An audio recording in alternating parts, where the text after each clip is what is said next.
You're listening to Toronto's #1 real estate podcast, powered by Watson Estates. The most successful local real estate investing starts right here, right now. Here's your host, broker, investor, and social media influencer, Bradley Watson.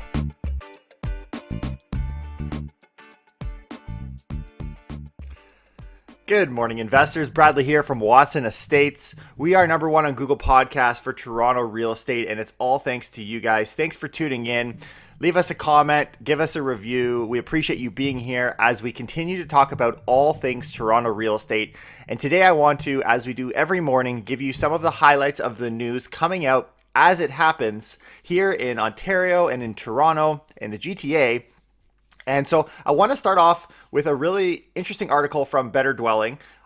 It is, of course, as Better Dwelling is typically how they typically present it, it's very negative in nature. However, I do like this article because it summarizes what all the major associations have been saying about what our market will do. So this is going to be a really good one today. I'm excited. Then we're going to transition into the home equity line of credit, this idea of how banks work through the HELOC and if they can in fact pull it out from under Canadians. And there's thinking that they could. And so I want to talk about what that would look like if it did happen.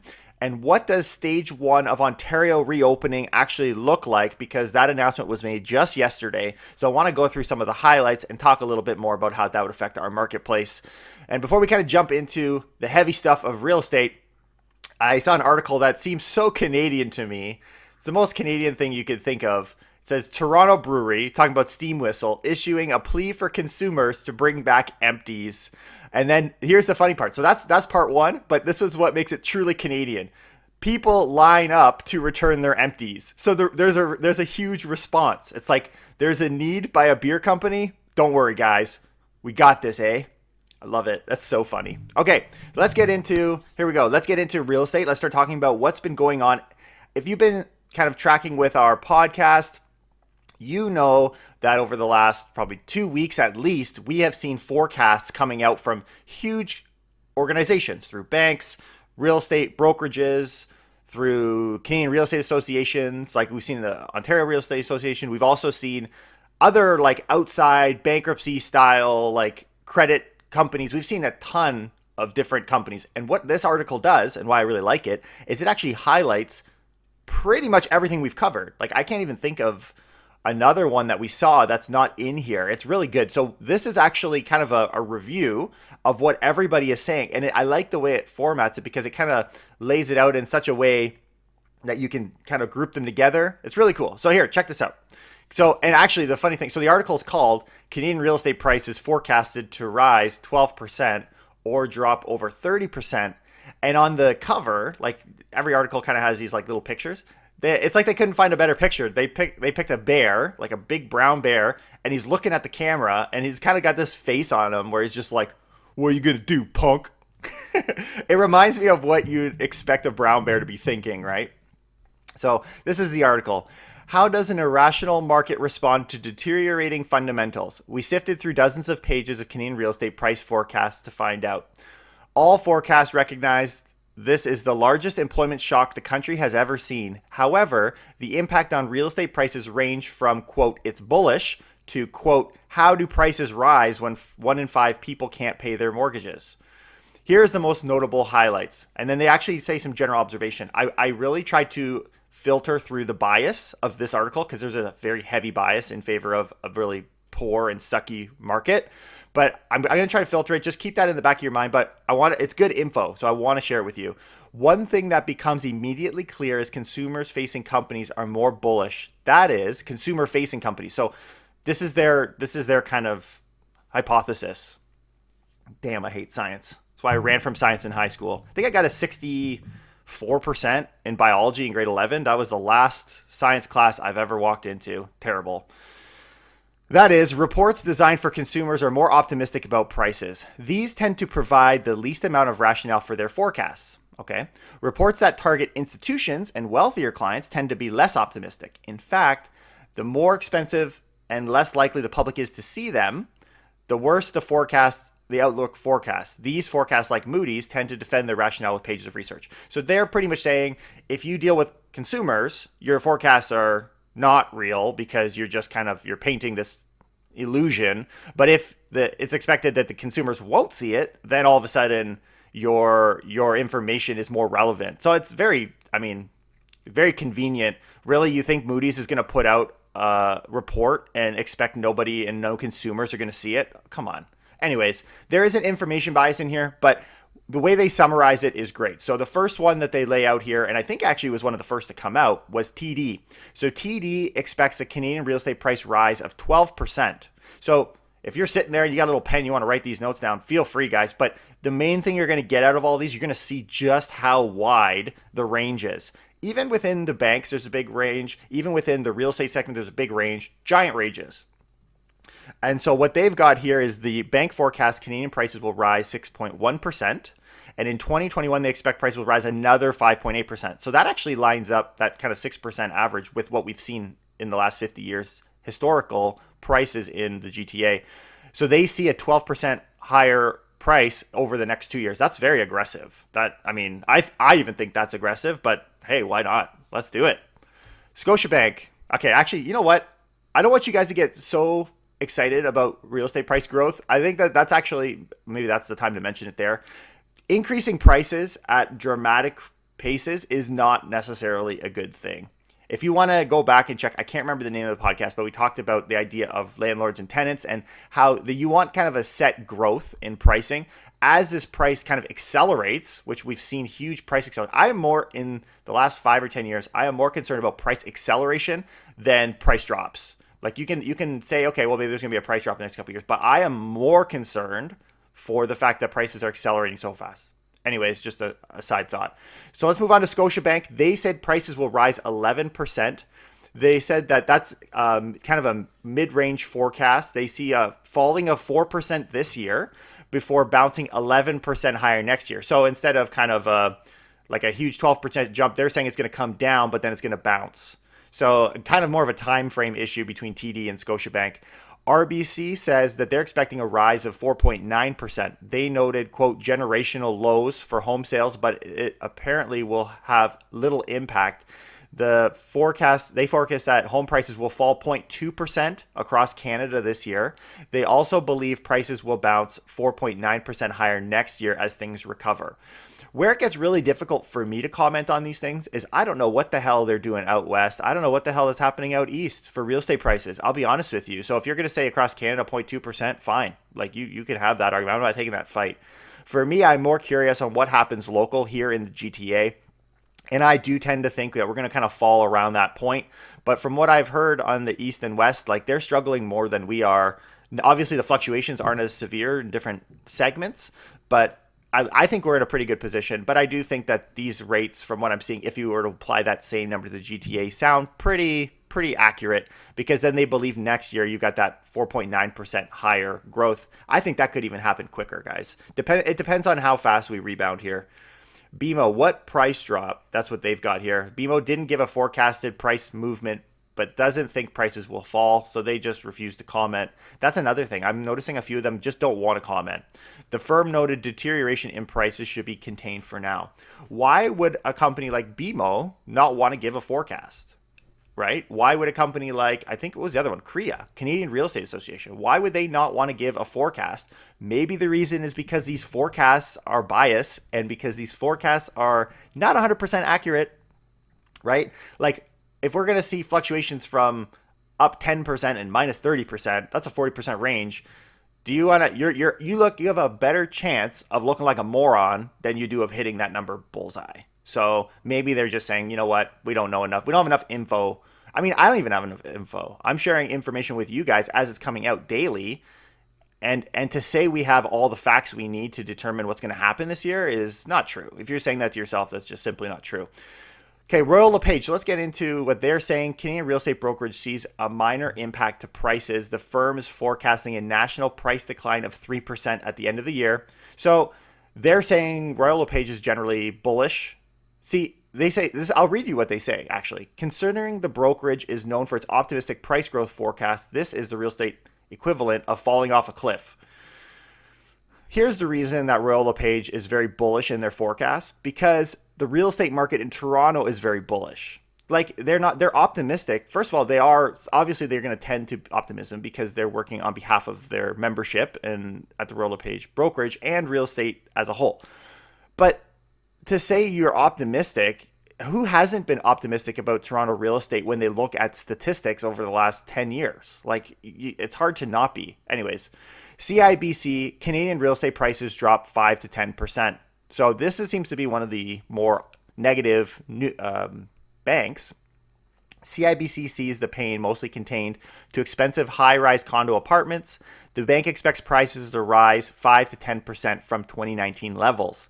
They note, quote, high cost, high rise units will see the most significant impact. And we've seen this actually in numbers, and we've talked about this in podcasts as they happen. But I wanted to read this part here.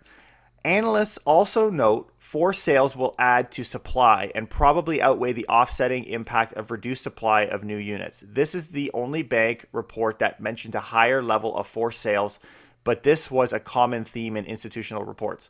So this has kind of been my question too. So what I think is happening is the banks and the real estate brokerages are refusing to accept a potential of forced selling, right? Like people having to put their home on the market because they're in a tight spot or being seized by banks, for example. CIBC kind of hinted at it, which is where they got their price drops of 5 to 10%. So maybe that's the trigger, right? Like if you take that potential, if you don't think those will happen, that they'll have forced selling, which we have not seen a whole lot of yet, at least I haven't seen it anywhere around me, other than, people trying to get ahead. They seem to be more of an act of strength than weakness. But if you think that there's going to be a fear and kind of a dropping of listings, then yeah, maybe now all of a sudden you drop to that 5 or 10%. And so whether you think that'll happen will determine where you land on these statistics. To me, it makes sense on where there's a gap. DBRS, Canadian real estate prices dropped 10 to 15%. So they are actually, you'll remember we did that article a few days ago. They were talking about an overvaluation, which to me is a bit of a funny term because when something is overvalued, where is the value coming from? It's based on perception, right? So to say you're overvalued, people are still paying the price now. But then I guess if you were to make that case, how would you ever have bubbles, right? Like a bubble wouldn't exist unless there was overvaluation. So I just think that's kind of a loose term, but they're saying they're expecting dropping 10% and then bottoming out by falling 15% by 2023. Then this Moody's article, which apparently no one in the world was ever supposed to hear about, Canadian real estate prices drop 8 to 30%. We're going to go out here, we're going to tell everyone we're going to see a decline of 30%. But you know what? No one's going to even notice. Moody's economists forecasted a range that sees declines in all scenarios. In a modest scenario, price falls 8%. In an extreme scenario, falls 30%. And based on federal government's forecasted macroeconomic variables, decline works out to 24%. So very off the charts bad compared to everybody else. So, but we weren't supposed to see that one. They publish it. You know why people publish their stats? So that nobody looks at them, for sure. CMHC says this was honestly the most shocking out of everything we've analyzed so far was CMHC. They said that we won't recover until 2022 at the earliest. Canadian National Housing Agency didn't give a forecasted drop, but they don't think mortgage deferrals are bullish. During its analyst call to discuss its annual report, they said they don't expect prices to reach pre-recession levels until the end of 2022. Pre-recession levels, in my mind, being the beginning of this year. So this one was a weird one. Now, some of the things that I've kind of thought about is, well, this is national, right? So again, it's not based on our local market. So it's hard to take what they're saying. But I do remember, my memory is that they had Toronto as kind of a reference in there, seeing extreme fluctuations. But what I'm seeing in our marketplace, just to give my 2 cents at this point, is we were going to go submit an offer yesterday. I had a client ready to put an offer in on a West End property. It was out in Oakville. I had mentioned it before, a new property, and they actually had sold. They were already sold the day before and were firming it up. It didn't seem like it had many conditions. So what I tend to be seeing is the stuff downtown and in the city seems to be moving significantly slower than at least on the West End. I would think maybe the East End is moving pretty good too. If you're in a luxury marketplace, if you're in one of the more expensive zones, I don't think you're going to be seeing a whole lot of activity right now, unless it's extremely luxury. Then you see those things. They literally, the one home that sells pops up in the newspaper. I think that's so funny too. But anyways, I'm noticing that the further you go out from the city, the easier things are moving. So the deals don't seem to be as hot. And then the last one was Korea, which I mentioned. They didn't say anything. And I like this little quote they put in this. It actually wasn't a quote. They said this article. Korea's mom must have told them, if they can't say anything nice, don't say anything at all. Oh, that's good. Organizations bullish on prices rationalized it as only a shortage of supply, failing to include any reason as to why they believe immigration incomes are not impacted, despite recognizing the state of employment. So back to the way they summarize it, we all take these different paths, but we end up at the same story once again. The issues here on the table are immigration and employment. That's it. If you think employment, wow, I love how I mix those two words. If employment has long-lasting negative effects, like if we take a beating on employment, then obviously the buying power is going to go down. It's going to affect the market long term. Immigration is one of the ones that's like, as much as these things have very heavy weighting, it's one of the ones that there's not been a lot written about it. We've talked about it a couple of days ago, but there hasn't been a whole lot said there. I mean, we know immigration is not really happening. They're processing people who are here, but people aren't traveling. So very interesting. Depending on where you sit on that, those are the highlights coming out of all the major institutions that have pretty much, we've pretty much covered every one of those. So we're doing a pretty good job here every morning, keeping you guys updated, but that's the highlights. Okay, let's get off of talking about the fluctuations in prices, and let's kind of segue here a little bit. I want to talk about this idea of a home equity line of credit. This article kind of swiped through on my news feed. It came out in April 29th, but I do think it's a very good article that we cannot skip over. I mean, it's funny because this is articles from 2 weeks ago, and yet actually no, April, 2 weeks ago. Yet somehow we're sitting here and it's still relevant. Now, nothing has changed, by the way, from this article. There hasn't been any significant. And they mention one of the things that I wanted to mention. So I picked this article from the Financial Post. It says this: Canadian banks are expected to tighten access to home equity lines of credit when coronavirus-linked government assistance programs end in a few months. Right? This is why things haven't changed yet, because we're still a month and a half out, maybe 2 months out. As lenders seek to limit credit to already stretched borrowers, industry watchers said. Such lines of credit, which allow homeowners to borrow back equity in their properties, have seen limited drawdowns since the coronavirus outbreak sparked an economic collapse, with many struggling borrowers using the federal government's stimulus measures and bank loans. So we've seen people not going into insolvencies. Like we've talked about this even yesterday. We're talking about that. So people aren't really defaulting, and it's because of this flexibility being given to them, combined with free money being thrown at them and to people groups that ultimately don't even necessarily need it. Everybody is getting money, or everyone in theory is getting money, but then unfortunately there are people getting left behind as well, i.e. you poor homeowners that are renting your properties out. Sorry, guys. But as lockdowns ease and businesses reopen in the fall and federal aid and mortgage deferrals wind down, borrowers will likely try to tap home equity line of credit. So the case being made in this article, which is a good one, is that as this free money, as the little taps close up and your free money stops, people who are not positioned to carry the burden themselves with their emergency funds or whatnot, they're going to end up needing to rely on a home equity line of credit if they have one. Good luck applying for one right now, because if you do get it approved, I mean, it's a really weird time to apply for a line of credit. I think actually line of credit applications were down. I think we saw that before as well. But one of the reason I wanted to bring this up was it says an early sign of that came when Bank of Nova Scotia stopped allowing borrowers to use HELOCs for down payments on investment properties about 2 weeks ago. So you know what these suckers are doing out there, you smart little buggers. You're running around. You see my property. Yes, my property just lost 1 year's worth of value, but I've had the thing for 5 years. And so I got a ton of money in here, and you're borrowing it because you see the buying opportunity. That's what's happening. Right? Like they're actually, by halting that, you're actually preventing people from stimulating the marketplace.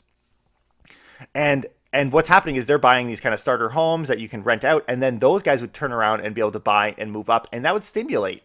But because of concern that it's like you're scared things are going to collapse, and so you kind of pulled the plug on it. But had you just let the thing keep going, you would have been what stimulated. But fortunately, it's just the Bank of Nova Scotia that has done that.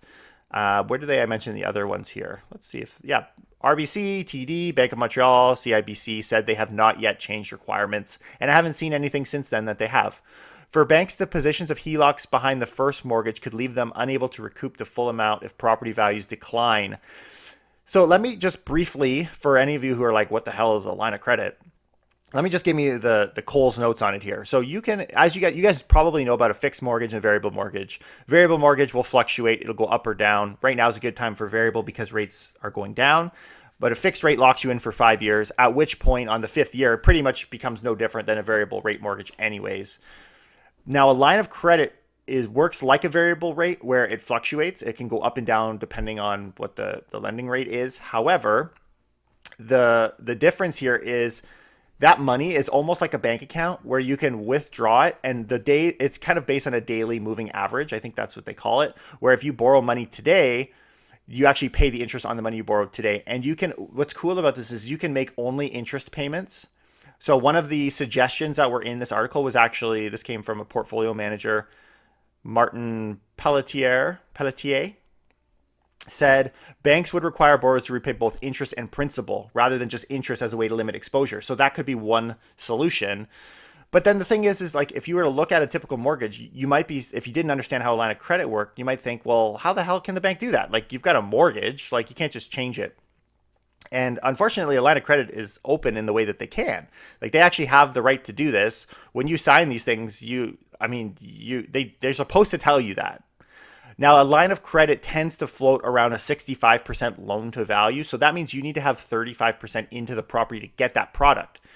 And some people will top it up with a fixed mortgage to the extra 15% that gets you to that 80% loan to value. But you have to have 65 only on the line of credit. So the thing here is if rates have come down, they've only come down at worst, let's say 10%. So I don't think we're at a point yet where they'll pull the carpet out. But if this price continues to go down, then they could, right? Especially in the line of credit. And line of credits make up 17% of Canada's 6 biggest banks' total mortgage books in the first quarter. So the risk they're saying is limited, but that's still a good chunk of Canadians. So if I would encourage you to talk to your mortgage broker about line of credits if you want. I have a line of credit on my house. It allows for a lot of flexibility as a investor. However, it's also a product that you're going to want to know before you sign up for. If you don't want to know anything and you just want to close your eyes, just get a fixed mortgage. If you want to get a little bit more experimental, then I would do the research. So that covers the mortgage. So that's one side thought. If that were to start pulling out, that to me, the reason I brought this up as an article would be one shock that we could see in our system. That would change the cards, right? Because if they're starting to say, no, you cannot borrow, and people are tight and they're not, like, this is a perfect storm. Think about it, right? Like, if not to say this is going to happen, I'm saying a perfect storm, meaning like there's a number of things that need to happen for that to happen. Like, you need to have the bank shutting off its lending. Like, there's no more free money. Step one. Step two, jobs still are not there. We've reopened, but there's no jobs. That's step two. Step three, your banks turn around and say, screw you. You can't borrow money, not just for buying an investment property. That's kind of that's an aggressive act. It would be, you cannot borrow money to buy food, right? Like, they need to wind this thing all the way up. Not to mention, you couldn't just turn around. You could turn around and refinance your property with someone else, but then you end up paying the principal too. So anyways, not to get too far into that, but an interesting point, but something, if that kind of perfect storm forms, yes, that could potentially cause pretty big problems here in the GTA housing market. Okay, so let's transition into what is happening in the opening. We've been that's kind of the doom and gloom scenario, but let's talk about the good things going on around us, because there are a lot of good things going on right now. More good things than bad things in my mind. I think the bad things happened last month. This is the month of the good things. This article comes out of cbc.ca. What will Ontario's first stage of reopening look like? ? Premier Ford unveils details. Thank you, Mr. Ford. You rock. I love you, Mr. Ford. Okay. That was like a 6-year-old that's not educated about politics yelling, by the way. Haha. I love how I jabbed both sides there. Okay. The article reads, Ontario's first stage of economic recovery will include resuming construction products and projects. Wow. And the reopening of some workplaces, seasonal activities, and healthcare settings. But if you're looking to find out when schools or daycares might reopen or when you can expand your social bubble, you won't find the details in today's plan. So they don't cover schools, they don't cover daycares, and you can only stick with your family. You're not supposed to leave your house to go see people, even though all of our leaders seem to be doing it. John Tory didn't do it yet. I'm surprised he has not been busted doing that, sneaking, going to see his kids. Good job, Tory. Starting May 19, retail stores outside of shopping malls with street entrances can begin reopening with physical distancing measures. Outdoor recreational activities and many individual sport competitions will also get the green light starting Tuesday. The thing that I am most excited about is the potential for the Toronto Zoo opening and allowing people to drive their car through the zoo. If you haven't heard about that, that is super cool. That seems so much safer. That seems so much safer to me than African Lion Safari, where they would absolutely destroy my windshield wipers. So that could be really cool. Golf courses, marinas, and private parks will be allowed to open earlier starting Saturday ahead of the Victoria Day weekend. The first stage also involves the gradual restarting scheduled surgeries, along with allowing libraries to open for pickup and allowing property management services such as cleaning, painting, and pool maintenance to resume. Also, domestic workers such as housekeepers and cooks can resume work. Got to make sure that those housekeepers and cooks can get in there. But it also mentions here that you have to stay inside your own household otherwise. This is only for working. This isn't for visits to those families. As for when the next stage of the recovery will happen, there is no time frame. And so they kind of talk about, like, there's this kind of dialogue in here between when will we open it? And so the response from Ford, as it would be from any politician, is we always go by the advice of our chief medical officer. So what do? They turn to the chief medical officer and say, okay, well, what happens if we put... So the question here, I'll read it, asks about the threshold the province would have to meet before pressing pause or rolling back. So then that becomes the next issue, is like the second wave becoming an additional shock, or closing things could really screw things over. And they said this: if we do get a large increase in this period of time, we'd have to ask a number of questions. Where are the cases coming from? How significant is it? Is it contained? I can't really say any specific number. And like, really, what kind of answer are you expecting? Like, they're not going to give you, oh, well, those damn golf places, if they start giving out those carts, I'll tell you, we're going to shut this whole thing down. Like, they're going based on stats on the health side. So what are some of the other things I wanted to mention here? So also the idea of tests are coming down, right? So let's kind of cut to the chase here. There's also, actually, this was an interesting thing I saw, that the amount of damage being done in these long-term facilities, where's the number here? It was a massive number. Now I've just skipped it and I messed myself up. There was a huge chunk of these suckers coming out of, half. So they're saying, meanwhile, the province will now expand testing guidelines. Province, the fewest new cases. Of these, approximately half were done in long-term care homes. Found reassuring. This is so the issue here is long-term care homes is obviously the most vulnerable, and we're limited in the amount of tests. There's actually this dialogue, which is partly why I skipped, that's going between the NDP leader Andrea Horwath, which is the like opposing party, and it's really childish, this back and forth, like, you're not testing enough people. Yes, we are. And then the answer here is half of them are being done in long-term care homes. I don't know if we should be concerned or if that's a good thing, but we definitely need to be monitoring the elderly. That's a big number.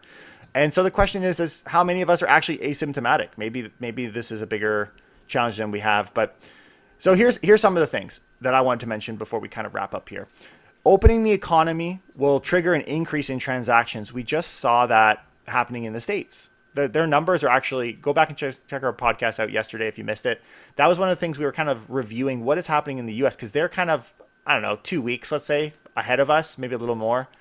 They're moving pretty fast. And so what is it doing? And it's actually having a very positive move for the real estate. Now, the question is, if there's a second wave and this additional shock that happens, obviously that would suck, right? So I think slow is okay in Ontario. I like the way we're doing things here. I like how this is working. The prospect of employment coming back seems to be, in the short term, enough for people to be encouraged to go out and purchase properties. But we also need the support to remain in place in order to hold all of this up. If the money that's being given out kind of dries up and they're not giving it out anymore, all of a sudden we've got ourselves a bit of a problem. I'm going to leave it there today. Hopefully you guys learned some fun stuff. Happy Friday. If you're working from home, thanks for all that you do. If you're essential worker, double thanks to all that you do. If you're collecting the CERB, screw you guys. I'm just kidding. I collected it for a couple months myself. So let's all get out there. Let's try and get our jobs back. There's actually a lot of employment open up so if you've got any kids that are sitting at home and they need that part-time job, there's a lot of really good work out there for them to get involved, get on the lines, and do something good with their life. I will see you guys next time. I'm sorry. I hope I didn't offend anybody there. I feel like I just offended a ton of people, but that's why we're here. Maybe today's not a good day to ask for a review or a thumbs up. Leave us a comment down in the comments below if you're following us on YouTube, and I'll see you guys tomorrow morning with more. Take care and keep it real.